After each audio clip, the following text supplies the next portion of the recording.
You know how games these days will have like a deluxe version that gives you like early access to it? Like you get to play the game for like 1 or 2 days early, sometimes even 5 days early. Well, where that got popularized was with Hogwarts Legacy. And everybody bought it. You want to know why? Because it was only $10 more than the base game. But then we've got games like Doom Dark Ages coming out. And what a lot of companies will do is they'll pack in more than just early access to the game. They'll give you like I think the Doom Deluxe Edition gives you the first DLC whenever that drops. It's not even out yet. On top of some skins and only a couple days early access. But it's not $10 more, it's $40 more. Now, it's a steal as far as the DLC when it's released later is probably going to end up being like 30 or 40 bucks on its own standalone. But I don't know, just the point that I'm getting at is in regards to the stuff that's in Trove. I feel like a lot of the store packs, a lot of the costumes, a lot of the classes in the game, I feel like the devs purposely put a little too many items for the pack to be worth 10 or 20 bucks so that they can upcharge it. You know, that's why like the Solarian pack and the Bard pack, like they're really, really expensive because they actually went out of their way to add all of these extra content blockers for players where it's like, oh, we can charge extra money for the Bard because you're getting like these costumes and stuff that would otherwise take you like over 100 hours to grind in game. That's why it's valuable, you know, stuff like that. Instead of it just being a steal of a deal with the old packs being like 20 to 25 bucks for the packs that would give you the costumes for the class and the new class. Like, I still remember I would always buy every single new class pack that they ever added to Trove because it was like, of course, why wouldn't I? But classes were coming out so frequently back then. I wish we were getting classes that regularly now instead, because I think new classes is a much more valuable product than just a couple new skins that you look at once and then never equip again. It's very tricky to talk about Magic Find and Trove because the word Magic Find is something that is like super old. I think it was in Diablo 1 first and foremost. And the way that it works in every other video game in existence is that the higher the Magic Find, the rarer the drops that you end up getting. The way that Trove's drops work is that, let's say a piece of Crystal 1 is going to drop for you. Like guaranteed, it's about to drop. What'll happen with Magic Find is it will basically do a random dice roll on that piece of gear, whether or not it goes to a higher tier. So technically, Magic Find doesn't affect Crystal. You can get Crystal gear to drop even with 0 Magic Find because it's in like the base loot pool that is not affected by Magic Find. But having Magic Find will give you better odds of getting the higher tiers just because maybe the random dice roll hits. The reason why Crystal 5, for example, is so ridiculously difficult to obtain is because you have to have Crystal 4 drop and get lucky enough to roll in to Crystal 5. I don't know if Crystal 5 can drop at a base value. Maybe it can, you know, but it's very, very weird how this game handles Magic Find because it's not the same as any other video game. I still think that they need to make the costumes for classes a little more customized. Now, I know that in most cases your character would look pretty dumb if they did something like this, but imagine if your arms, legs, body, back, and head were all separate cosmetics, maybe even separate pieces of armor, right? But if it was all separate cosmetics, then that would really let us customize our characters. And then we could also have what I personally would love to have in this game would be like a Diablo loot system. So you could farm for the whole cosmetic set or something like that, you know? Or generally speaking, I still want to have like a proper meaningful loot system where it's like, oh crap, guys, I actually got the end game Shadowhunter armor. I got the full set, you know? But it would add a lot to the grind to just take what already exists in the game and kind of just split it off and segment it. It's not going to happen, but it would just be really cool if they would actually do stuff like that and kind of almost copy like other video games. Because mount drops are also, yeah, like as you're saying, Vish, like costume and mount drops would be great in the open world. Fun fact, we used to actually have mounts that we used to get dropped in the open world. You remember the meows and dogs and stuff? And then for whatever reason, some idiot on the dev team changed it into tokens, which doesn't have the same appeal at all. So they're just buried in like one of your menus here.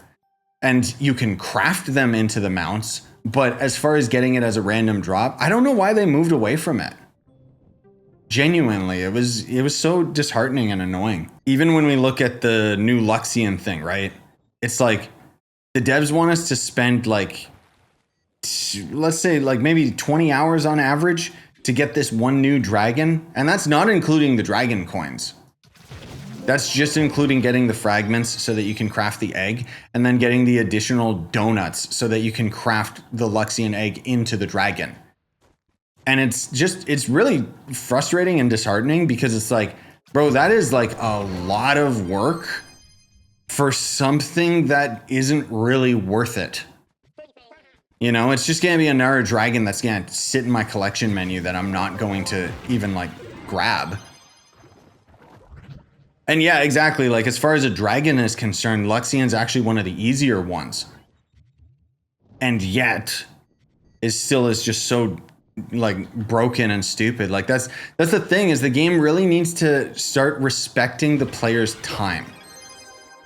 Instead of them always trying to prioritize the longevity of an update, they need to start focusing on the actual content of the update being worthwhile and being fun. Because if it's fun enough, people will keep playing regardless of if they've maxed out. But when it's like a new update comes out and they're like, okay, guys, it's going to take us like 4 months before we get the next Trove update. So this update, we got to inflate the numbers. We got to make it take so long for players that we don't end up losing them before the next update comes out. And you want to know what would fix that? Actually having good updates and having more transparency and communication with what they're actually working on, because then people would be patient. No, I don't have the new Luxian Dragon AK. I'm not going to be able to get him until next month. Ha ha ha ha ha. Because I crafted the egg, but I need to have like 400 additional Luxian donuts in order to actually get the stupid dragon. So yeah, I don't have time. One of the big issues that happens with a lot of Troves updates, especially the Luxian one, as we take for example, is that the developers just look at the statistics rather than actually playing the game and testing it out or listening to the community. It's the same with one of my favorite games, Space Marine 2, because that Warhammer Space Marine game was pretty freaking addicting and amazing, but unfortunately, I started to see some writing on the walls that the game was not going to go in a direction that made sense, because the developers are, for lack of a better term, nerds who look at stats and numbers rather than actually listening and responding to the community. For example, one of the biggest problems in the Space Marine game is that the grind at the end game is just not fun. It doesn't matter. Nobody likes it. There's like one specific boss in the game that everybody hates, and everyone hated it since day one because it's an unbalanced mess and it's just not fun to fight. But they look at the statistics and they go, well, 70% of players are actually beating this. So yeah, we're just going to ignore all of your guys' comments. And I think the problem is that Trove does something very similar, where they just look at the numbers rather than actually listening to the player experience, because they need to realize that the experience that players have in this game has more value than dragging out content for the sake of keeping people around, especially with the game being this old. Because we're all sitting here and we're basically being forced to beta test their updates, whether it be on the test server or when it rushes out to the live server, like the Luxian update. But then at the end of the day, we can complain all we want about how bad the Luxian's update's execution is, but they've already thrown it out the door. And as far as they're concerned, they're just moving on to the next project. They can't spend time or waste time reiterating and fixing the actual like update. And then they wonder why the community is so like negative and hostile towards them. I always try to give them the benefit of the doubt, but it's just like so strange how they do things. But with all that said, I'll wait and see the new community letter. As much as I appreciate more than ever the open dialogue that they've been having with us, I do want to see results. And again, I'll still give them the benefit of the doubt, but I need to start seeing results soon, because so far, as much as the community posts are really, really great, and as much as they have like the, as much as they have like the content creator YouTube trove thing, like it's cool that they're adding all of these into the game, and it's cool that they're answering questions and talking about like mystic gems and so on and so forth. But then they end up having their words kind of implode in on themselves, where they talk about how like, oh yeah, we want to add like a meaningful grind to the game. And then it's like, everyone who plays this game knows that the grind has no meaning and it's actually worthless. Because you end up spending 20 hours on a single dragon that doesn't give you any stats worthwhile and doesn't have anything unique going for it. It's just something somebody made probably in like 10 minutes.